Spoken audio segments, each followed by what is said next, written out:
con desarrollo de cavidades. Bueno, comenzando, vamos a comenzar con la formación del celoma intraembrionario, que ya lo hemos visto en anteriores semanas. Y bueno, este se desarrolla durante la cuarta semana de gestación y es cuando pues el mesodermo lateral se lamina en dos capas, una parietal o somática y una visceral o esclénica. Y bueno, ocurre este proceso de plegamiento y así es como se va a formar el celoma intraembrionario. Y pues va a ser un espacio con aspecto de herradura, a partir del cual se van a formar las cavidades pericárdicas, pleurales y la cavidad peritoneal. Y si lo vemos aquí es en forma de herradura porque pues como queda una vuelta aquí. Y bueno, como les digo, tiene forma de herradura y va a constar de una flexura en la porción craneal y dos ramas o prolongaciones laterales que vamos a ver aquí. Y bueno, a finales de la cuarta semana, el celoma intraembrionario se origina en tres regiones. Una cavidad pericárdica que va a estar localizada en la flexura, dos conductos pericardioperitoneales que van a ser estos anteriores y una cavidad peritoneal que va a ser en las prolongaciones laterales del celoma, que son estas que vemos aquí. Aquí, como dice, esta va a dar lugar a la cavidad pericárdica. Aquí es el canal pericardioperitoneal y aquí va a estar la cavidad peritoneal. Los conductos pericardioperitoneales son los más cercanos a la flexura, como lo estamos viendo aquí, mientras que la cavidad peritoneal va a ser la más distal, como les enseño aquí.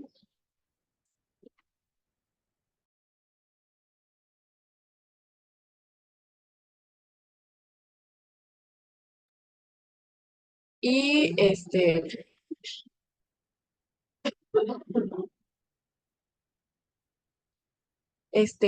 van a estar revestidas por una capa visceral y una capa parietal, porque aquí, ay, no quiere retroceder.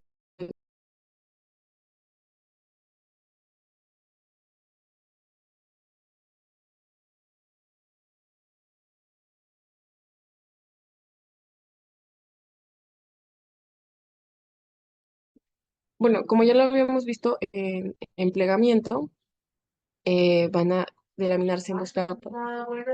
Ajá, estábamos en que, pues, esta cavidad va a estar revestida de dos capas, que va a ser la visceral y parietal, pues debido de que aquí se va a delaminar en dos capas y va a ocurrir el plegamiento. Y bueno, ya sabemos que la hoja somática va a formar la capa parietal de las membranas serosas, que va a ser el pericardio fibroso, pleural perital y el peritoneal parietal. Y la hoja esplácnica eh, va a formar la capa visceral de las membranas, pericardio visceral o epicardio, la pleura visceral y el peritoneo visceral. Este, una forma de acordarme es que esplácnico se refiere a cercano a las vísceras, algo así. Entonces, hay que acordarnos que somático, pues siempre va a ser la parte parietal y la hoja esplácnica va a estar recubriendo la parte visceral, las membranas que va a recubrir las vísceras. Cefálica, el corazón y la cavidad pericárdica se reubican metrocaudalmente por delante del intestino anterior. Como ven aquí está el intestino anterior. Les digo, esto va de la mano con el plegamiento, que es cuando se forma el celoma intraembrionario. Y bueno, los conductos pericardioperitoneales van a escurrir dorsales al intestino anterior. Como vemos aquí está el intestino anterior y dorsal a él va a estar pues la cavidad, los conductos pericardioperitoneales que vemos aquí.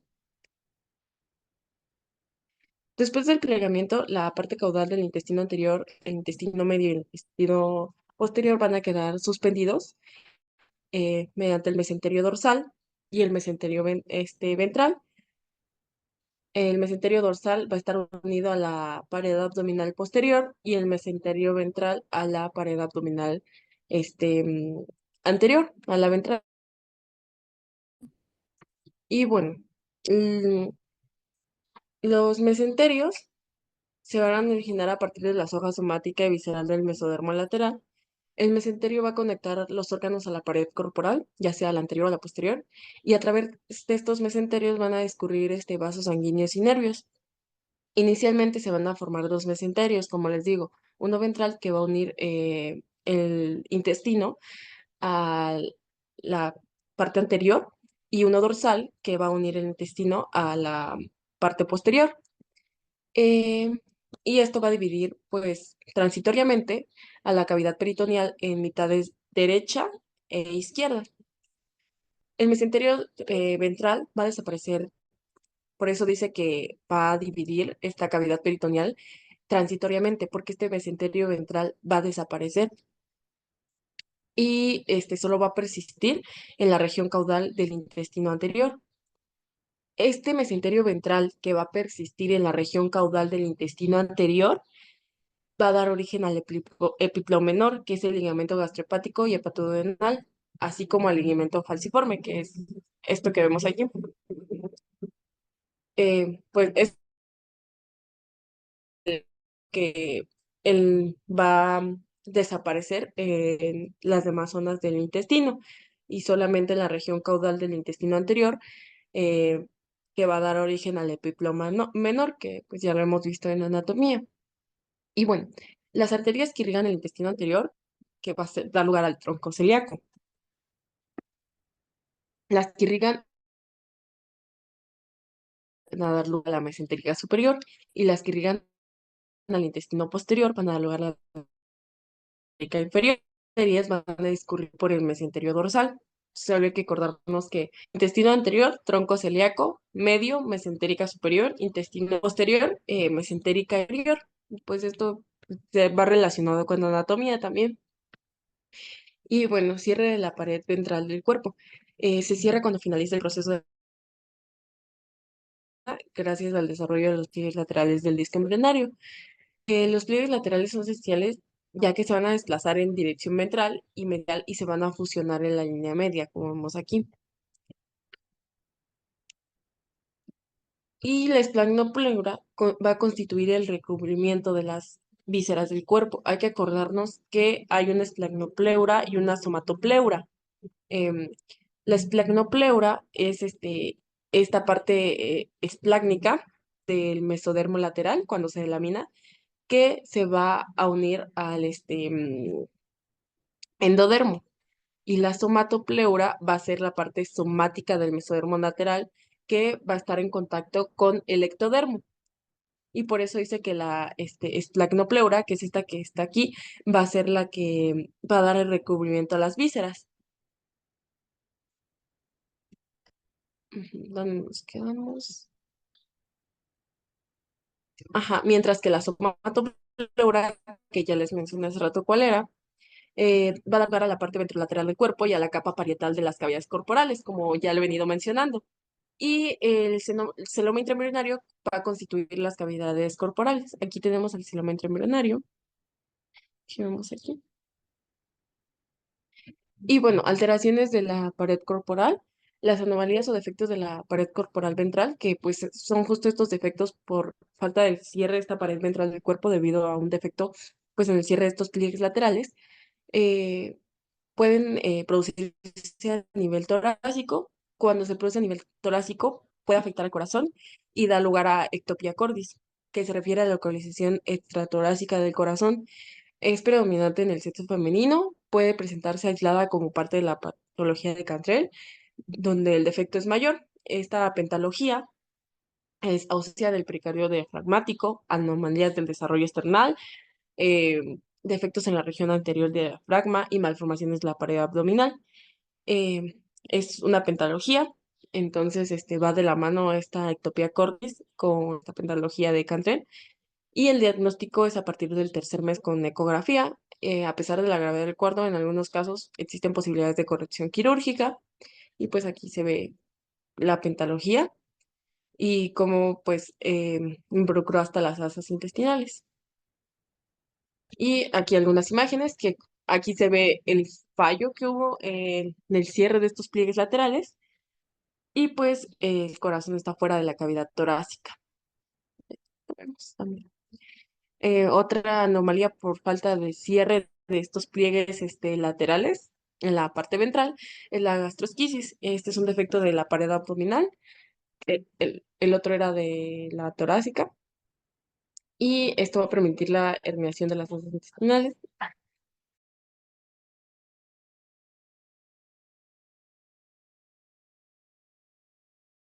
Ah, perdón. Hacia la cavidad amniótica, como vemos aquí.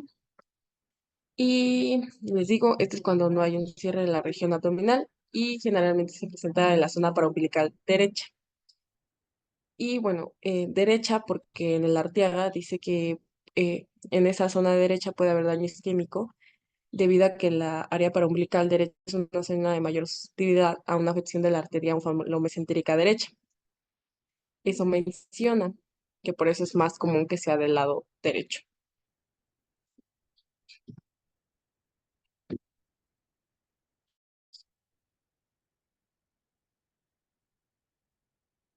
Bueno,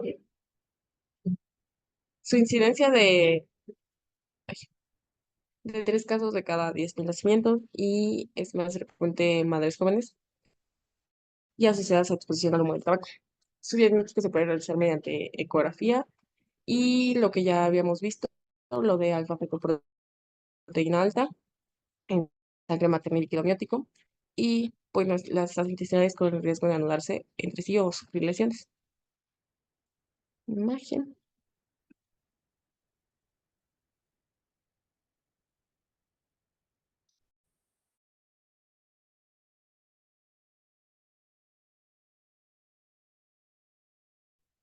Y bueno, la onfalocele venía también en, en esta parte, pero pues como tal no se considera una falla del cierre de la pared ventral porque este es debido a que no hubo una regresión de las asas intestinales. Entonces no hay que confundirnos que la onfalocele sea una falla del cierre de la pared ventral, porque en sí la que es una falla del cierre es la gastrosquisis. La onfalocele se produce porque las asas intestinales que cuando se produce la hernia fisiológica alrededor de la sexta semana y que en la décima deben retornar completamente a la cavidad abdominal, esto no ocurre en la onfalocele y se queda en la parte donde está el cordón umbilical. Y contrario a la gastrosquisis, en la onfalocele está recubiertas estas asas intestinales por el amnios y su incidencia es de 2.5 casos por cada 10.000 nacimientos. Este, contrario a gastrosquisis, se va a asociar con la edad materna avanzada y otra diferencia es la localización, como les digo, en la onfalocele es en la zona umbilical media, va a estar mostrándose cubierto por el amnios y la fetoproteína no está tan alta como en gastrosquisis. Y elevada tasa, elevada tasa de mortalidad, se me traba la lengua, y es asociado frecuentemente con, ay, nombre, traba aquí, ay, con malformaciones graves de corazón y sistema nervioso central. Y bueno, aquí una foto de gastrosquisis de onfalocele, y pues sí se ve la diferencia entre gastrosquisis, que esto no lo vemos en esta zona que ocurre en onfalocele, y pues en onfalocele está cubierto por amnios. Eh, Otra falla de el cierre de la pared ventral es la estrofia vesical, que es la exposición de la vejiga fuera de la cavidad pélvica, y se debe cierre anómalo también de la parte corporal ventral, pero pues es en esta región donde está la vejiga. Incidencia de un caso por cada 40.000 nacimientos y predomina en varones. Y suele acompañarse de epispadias. Si ya leyeron genito urinario, epispadias es que la uretra no esté pues en su lugar fisiológico normal, está sino en la cara dorsal del pene regularmente. Ahí está la salida de la uretra. Entonces se suele acompañar de epispadias. Una presentación más grave es la estrofia local, que también está expuesto el recto. Y bueno, eso en cuanto a los defectos del cierre de la pared ventral. Ahora vamos con esta separación de la cavidad pericárdica y pleural, que van a contribuir las membranas este, pleuropericárdicas y pleuroperitoneales, ahí está más escrito. Bueno, la separación de la cavidad pericárdica y pleural va a ocurrir a medida que los pulmones van creciendo hacia los conductos pericardioperitoneales. Para ubicarnos como estábamos, eh, aquí están los conductos pericardioperitoneales y pues aquí, como lo vemos, es un corte transversal, un corte transversal, donde pues aquí están los pulmones. Estos son los conductos pericardioperitoneales, pues se ve aquí la luz de estos conductos. Y bueno, la separación de estas cavidades va haciendo conforme van creciendo los pulmones. Como consecuencia, aparece un par de crestas membranosas en la parte lateral del conducto. Una membrana pleuropericárdica cefálica que va a estar superior a los pulmones en desarrollo, esta membrana pleuropericárdica. Entonces, aquí está el pulmón dentro de la cavidad pleural. Las membranas pleuropericárdicas van a contener las venas cardinales comunes que van a drenar el sistema venoso del corazón. Aquí están las membranas pleuropericárdicas y vemos como dentro de ellas está el nervio frénico hacia acá y aquí está la vena cardinal. Y bueno, también va a haber otra membrana que va a ser la membrana pleuroperitoneal, pero esta va a estar caudal inferior a los pulmones, que es esta que vemos aquí, esta más chiquita. Conforme van creciendo los pulmones hacia los conductos pericardioperitoneales, las membranas se van expandiendo ventralmente alrededor del corazón y esto va a dividir el mesénquima en una capa externa que se va a convertir en la cavidad torácica, en la pared torácica, perdón, y una capa interna que va a ser la membrana pleuropericárdica que va a constituir el pericardio fibroso. Ay, no carga mis imágenes, dejen checo porque.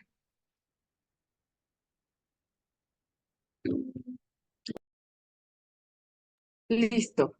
Como estábamos viendo, las membranas pleuropericárdicas van a crecer ventralmente a cada lado. Aquí va a estar una de cada lado y van a empezar a crecer ventralmente y finalmente se encontrarán y se van a fusionar entre sí en la línea media, como vemos aquí, junto con el mesenquima del esófago. Aquí está el esófago, aquí a los lados pues, están los pulmones, aquí está el corazón y pues van a crecer ventralmente hasta que se van a fusionar en la línea media junto con el mesenquima del esófago.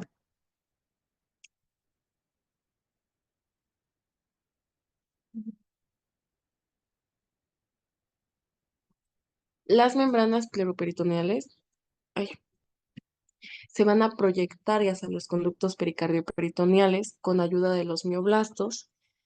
Estos mioblastos van a venir de los somitas, ahorita lo vamos a ver con más detalle, y estas membranas van a separar las cavidades pleurales de las peritoneales. Aquí ya estamos comenzando con desarrollo de diafragma. Entonces, hay que acordarnos que membranas pleuropericárdicas van a contribuir a la división de los pulmones con el corazón.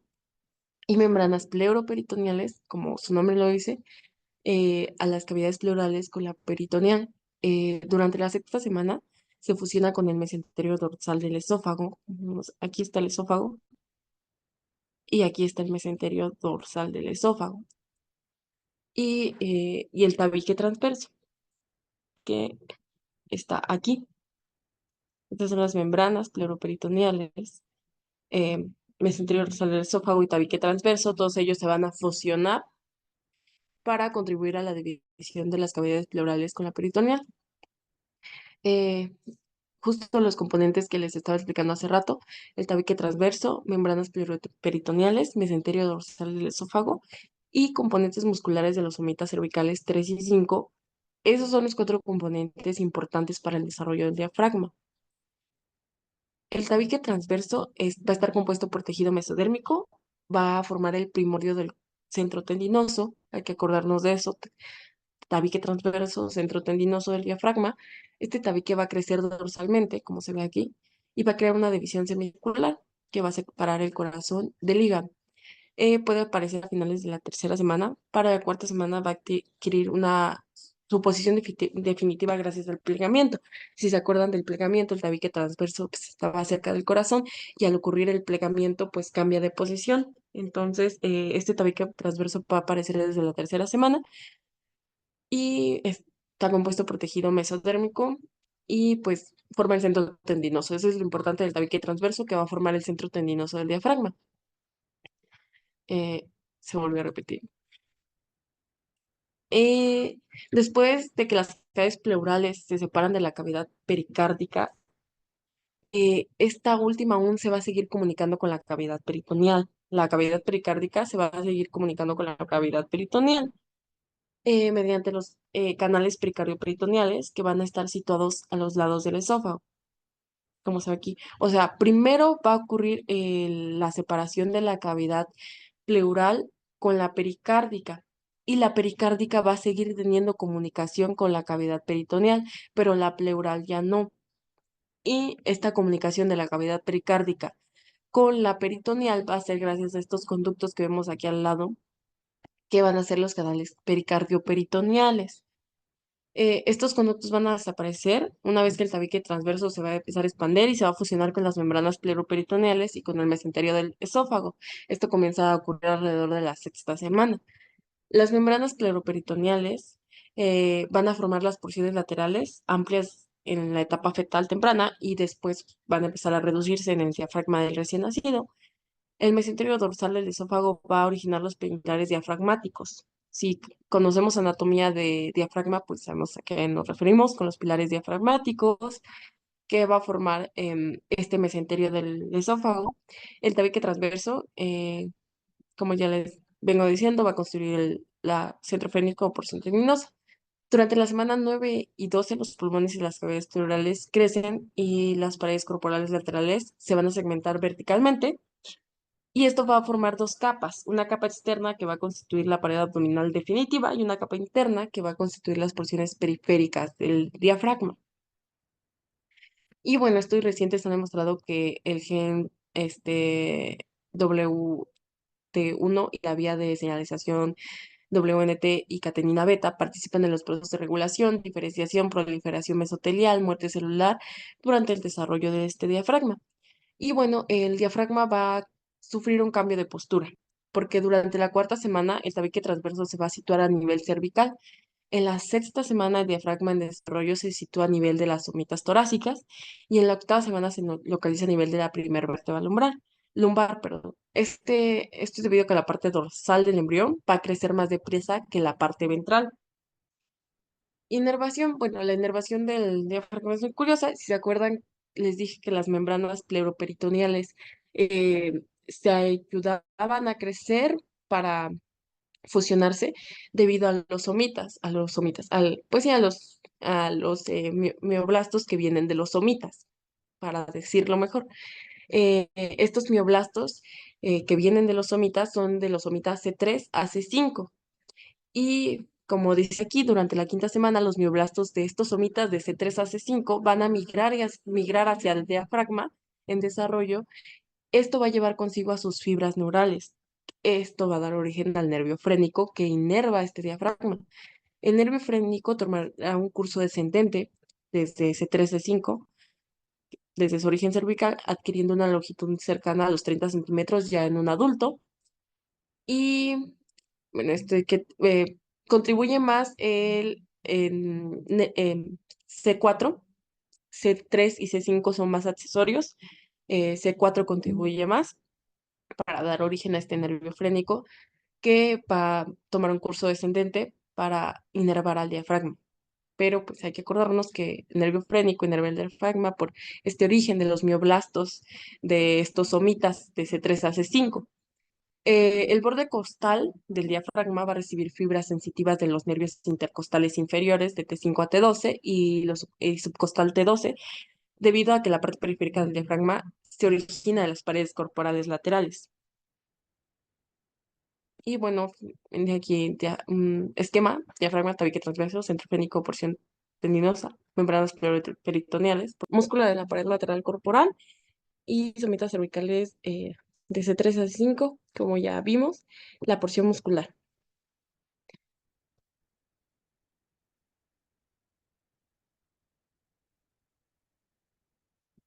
Y bueno, vamos a empezar con las hernias diafragmáticas, que es justo una pregunta que nos hicieron. Eh, es la protrusión del contenido abdominal hacia la cavidad torácica. Esto debido a pues un defecto en el cierre de todos estos componentes, falla en la fusión, y pues va a haber una comunicación entre estas respiratorio. Es una consecuencia de la hernia diafragmática congénita debido a que pues las asas intestinales van a protruir hacia la cavidad torácica. Esto va a hacer que eh, compriman al pulmón y pues afecte a su desarrollo, haya hipoplasia pulmonar y limitación de la funcional de la mecánica ventilatoria debido a la comprensión pulmonar. Y vamos a comenzar con la más común, la hernia posterolateral o de Bosch-Dallek, que representa cerca del 95% de los casos. Se debe a la fusión defectuosa de las membranas pleuroperitoneales con el tabique transverso. Acuérdense que las membranas pleuroperitoneales dan lugar a las porciones laterales y el tabique transverso al centro frénico. El mesenterio dorsal del esófago o del músculo de la pared corporal lateral es un defecto de las membranas pleuroperitoneales con alguna falla de la fusión, ya sea del tabique transverso, de la parte dorsal del esófago o del músculo de la pared corporal lateral. Cualquiera de esas, pero sí o sí es una falla de las membranas pleuroperitoneales con falla en la fusión de cualquiera de estas, lo que va a dar lugar a una abertura en la región posterolateral del diafragma, debido a que pues, estas membranas pleuroperitoneales dan lugar a la parte lateral, a las porciones laterales, y eventualmente el defecto es unilateral, con predominio del lado izquierdo, en el 85-90% de los casos, esto debido a que el lado derecho se fusiona primero que el lado izquierdo, entonces primero se cierra el lado derecho y por último el lado izquierdo, por eso es más habitual que haya defecto de este lado. Aquí vemos cómo las asas pues van a protruir hacia la cavidad, el pulmón se ve hipoplásico. Si un canal pleuroperitoneal todavía está abierto para el retorno de los intestinos, que es en la 10ª semana, parte de estos intestinos y otras vísceras pueden pasar hacia el tórax. Esto va a desplazar a los pulmones y el corazón y va a afectar también el proceso de fijación intestinal, porque hay que acordarnos que pues regresan estas asas intestinales del cordón umbilical, llevan un proceso de rotación para que se puedan fijar y pues todo esto ya no se puede dar normalmente por esta hernia, por falla en la fusión del diafragma. El diagnóstico prenatal se realiza mediante ecografía. En el momento la mayoría de los pacientes presenta dificultad respiratoria o hipoxemia e hipercapnia debido a pues esta hipoplasia pulmonar, la comprensión. Al examinar el tórax suele auscultarse disminución de los ruidos respiratorios en el lado afectado por la hernia e incluso presencia de peristaltismo. Esto fue un dato que nos dieron también para esa pregunta. Y las malformaciones asociadas más frecuentes incluyen alteraciones del sistema nervioso central, mielomeningocele, hidrocefalia y malformaciones cardíacas como defectos del tabique interventricular o la cortación aórtica. No hay que confundir porque hipoplasia pulmonar y la malrotación intestinal no son malformaciones asociadas, sino son consecuencias del mecanismo fisiopatológico de la enfermedad. Las malformaciones asociadas son estas alteraciones del sistema nervioso central y cardíaco que se pueden acompañar de esta hernia y pues hipoplasia y malrotación es una consecuencia. El tratamiento definitivo es quirúrgico, pero se debe lograr estabilidad ventilatoria, generalmente requiriendo la ventilación mecánica para reducir la hipertensión pulmonar y la mortalidad de alta. Y pues depende de la gravedad de la hernia, si se puede corregir quirúrgicamente o no. Bueno, continuando, ya vimos la hernia posterolateral, ahora vamos con la anterior o de Morgani. Es menos frecuente, representa el 2 a 4% de las hernias diafragmáticas. Ocurre a través del foramen esternocostal, por el cual discurren los vasos epigástricos superiores, por lo que también se denomina hernia paraesternal. Y pues es en esta parte anterior, por eso se llama hernia anterior, y pues es en la área paraesternal. La mayoría son asintomáticas, así que pueden diagnosticarse años después debido a un cuadro habitual de disnea o pues por accidente, una radiografía accidentalmente, debido a que pues no causa muchos síntomas. Bueno, en realidad es asintomática. Y suele existir un saco herniado que contiene parte del hígado o del colon transverso. Y la reparación quirúrgica pues es menos compleja.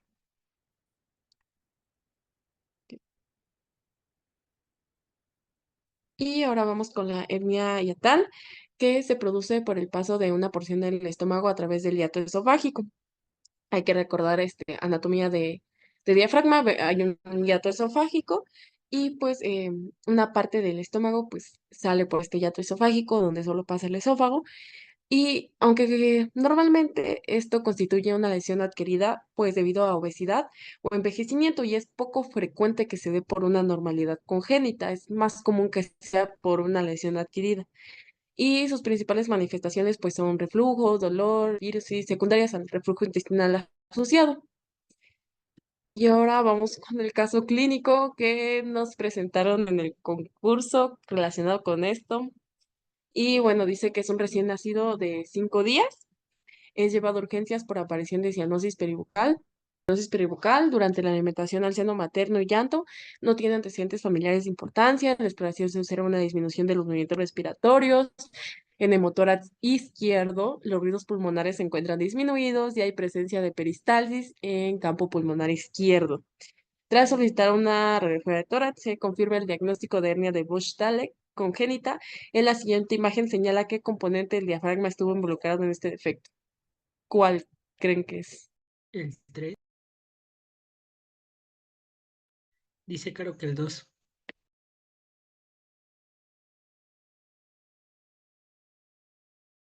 Ajá, justo el 2, las membranas pleuroperitoneales, porque la hernia de Bosch-Dallek o posterolateral es por falta de fusión de las membranas pleuroperitoneales, ya sea con el tabique transverso, con el mesenterio del esófago, con la pared corporal lateral. Entonces, sí es el 2. ¿No se acuerdan qué contestamos? Pero sí es el 2. Creo que pusimos el 2 o el 1, no me acuerdo, pero pues es el 2. Y ya, pues es todo.